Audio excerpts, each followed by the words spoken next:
레위기 25장. 여호와께서 시내산에서 모세에게 말씀하셨습니다. 이스라엘 백성에게 전하여라. 내가 너희에게 줄 그 땅으로 들어가면 너희는 그 땅이 여호와를 위하여 안식할 수 있도록 특별한 시간을 주어라. 6년 동안은 땅에 씨를 뿌려도 좋고 포도밭을 가꾸어 열매를 거두어도 좋다. 그러나 7년째 되는 해에는 땅을 쉬게 하여라. 그 해는 여호와를 위해 쉬는 해이니 너희는 땅에 씨를 뿌리거나 포도원을 가꾸는 일을 하지 마라. 너희는 추수하다가 땅에 떨어져 저절로 자란 것은 거두지 마라. 너희가 가꾸지 않은 포도밭에서 자란 포도도 따지 마라. 이것은 땅이 1년 동안 쉬는 해이기 때문이다. 땅이 쉬는 해에는 땅이 너희에게 먹을 것을 낼 것이다. 너희 남자나 여자나 종이나 품꾼이나 너희 땅에 사는 외국인에게 땅에서 나는 것은 무엇이든 먹게 하여라. 또한 너희가 기르는 가축이나 너희 땅의 들짐승도 땅에서 나는 것이면 다 먹게 하여라. 너희는 7년을 7번 세어라. 그러면 49년이 될 것이다. 그동안 땅이 쉬는 해가 7번 있을 것이다. 너희는 49년이 지난 다음 속죄일에 나팔을 불어라. 너희가 나팔을 불어야 할 날은 7째 달 10일이다. 너희는 온 땅에서 나팔을 불어라. 50년째 되는 해를 특별한 해로 정하여 너희 땅에 사는 모든 백성에게 자유를 선포하여라. 그 해는 기쁨의 해인 희년이니 너희 모두는 각자 자기 땅으로 돌아가거라. 모두 자기 집, 자기 가족에게로 돌아가거라. 50년째 되는 해는 너희에게 기쁨의 해이니 땅에 씨를 심지 말고 저절로 자란 것을 거두지 말며 가꾸지 않은 포도밭의 포도를 따지 마라. 그 해는 희년이니 너희에게 거룩한 때이다. 너희는 밭에서 나는 것을 먹어라. 희년에는 모든 사람이 자기 땅으로 돌아가거라. 이웃에게 땅을 팔거나 이웃에게서 땅을 살 때 이웃을 속이지 마라. 이웃에게서 땅을 살 때는 바로 전에 희년에서부터 몇 년이 지났는가를 헤아려 보아라. 그래서 땅값을 알맞게 계산하여라. 땅을 파는 사람도 앞으로 추수할 수 있는 해가 몇 년인가를 헤아려서 땅값을 알맞게 계산하여라. 여러 해가 남았으면 값을 더 치러야 하고 몇 해 안 남았으면 값을 덜 치러도 될 것이다. 이웃은 희년까지 추수할 횟수에 따라 내게 팔 것이다. 너희는 서로 속이지 마라. 너희는 하나님을 두려워하여라. 나는 너희 하나님 여호와이다. 나의 모든 가르침과 규례를 기억하고 잘 지켜라. 그러면 너희가 그 땅에서 안전하게 살 수 있을 것이다. 그 땅이 너희에게 좋은 열매를 주며 너희는 먹고 싶은 만큼 먹을 수 있을 것이다. 너희는 그 땅에서 안전하게 살 수 있을 것이다. 하지만 너희는 씨를 뿌리지도 않고 심은 것을 거두어 들이지도 않는다면 7째 해에는 무엇을 먹고 삽니까? 하고 물을 것이다. 내가 6째 해에는 너희에게 큰 복을 주리니 그 해에 땅에서는 3년 동안 먹을 작물이 나올 것이다.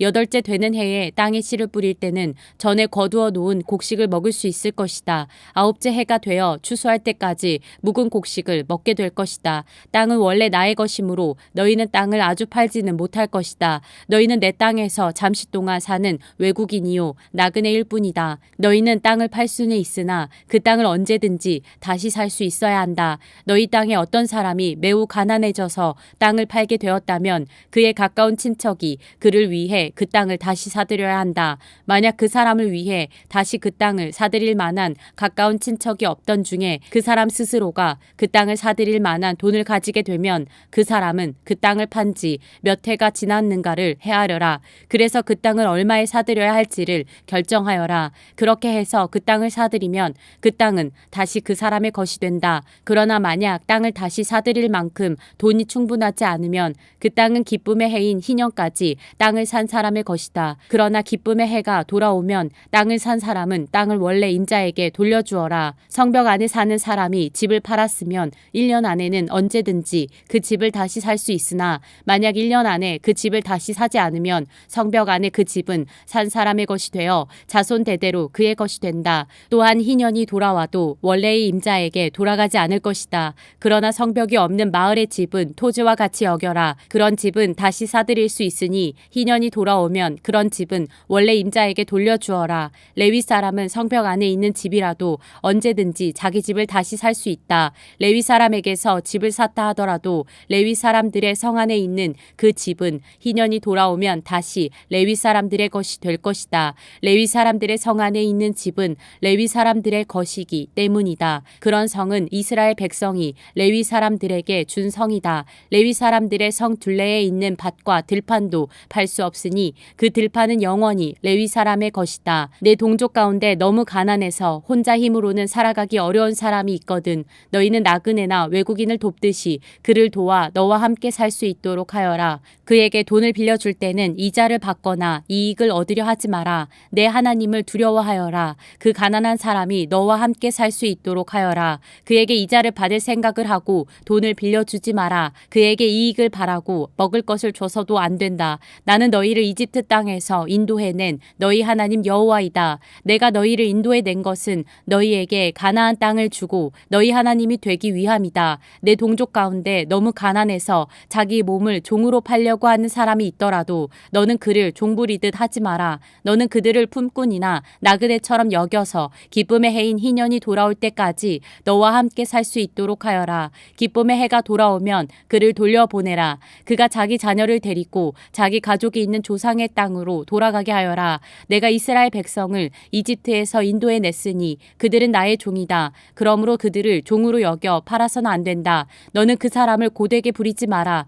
너는 내 하나님을 두려워하여라. 남종이나 여종을 두고 싶으면 내 둘레에 있는 다른 나라 중에서 사오너라. 또 너와 함께 사는 외국인 자녀 가운데서 종을 얻을 수도 있고 너와 함께 태어난 그들의 가족 가운데서도 얻을 수 있다. 너는 그들을 너의 것으로 삼을 수 있다. 너는 그런 외국인 종을 내 자손에게 물려줄 수도 있고 너는 그들을 영원히 종으로 삼을 수도 있다. 그러나 너의 형제인 이스라엘 백성들끼리 서로 고되게 부리지 마라. 너와 함께 사는 외국인이나 나그네가 부자가 되었다고 하자. 그리고 너의 동족 가운데 한 사람이 가난하게 되었다고 하자. 그 가난하게 된 사람이 너와 함께 사는 외국인에게 종으로 팔렸거나 아니면 그 외국인의 가족 가운데 다른 사람에게 팔렸다고 하자. 이때 그 가난한 사람은 팔린 후에도 그 몸값만 지불하면 자유의 몸이 될 권리가 있다. 그의 가까운 친척 중 한 사람이 그를 다시 살 수도 있고 삼촌이나 사촌이 다시 살 수도 있다. 누구든지 그의 가까운 친척 가운데 한 사람이 그를 다시 살 수도 있고 아니면 그가 스스로 돈을 벌어 값을 치르고 자유의 몸이 될 수 있다. 값을 치를 때는 그 사람이 외국인에게 자기 몸을 판 해로부터 시작해서 돌아올 희년까지 횟수를 헤아려 값을 계산하여라. 이는 그가 그 횟수만큼만 종으로 일할 것이기 때문이다. 기쁨의 해까지 아직 많은 횟수가 남아있다면 그만큼 값도 많이 치러야 하고 횟수가 얼마 남지 않았다면 그만큼 값을 적게 치르면 된다. 그가 자기 몸을 판 동안 외국인 주인은 그를 품꾼처럼 여기고 그를 고되게 부리지 마라. 아무도 그를 다시 사지 않았다 하더라도 기쁨의 해가 돌아오면 그를 풀어주어라. 그와 그의 자녀는 자유의 몸이 될 것이다. 이는 이스라엘 백성은 내 종이기 때문이다. 그들은 내가 이집트 땅에서 인도해낸 내 종이다. 나는 너희 하나님 여호와이다.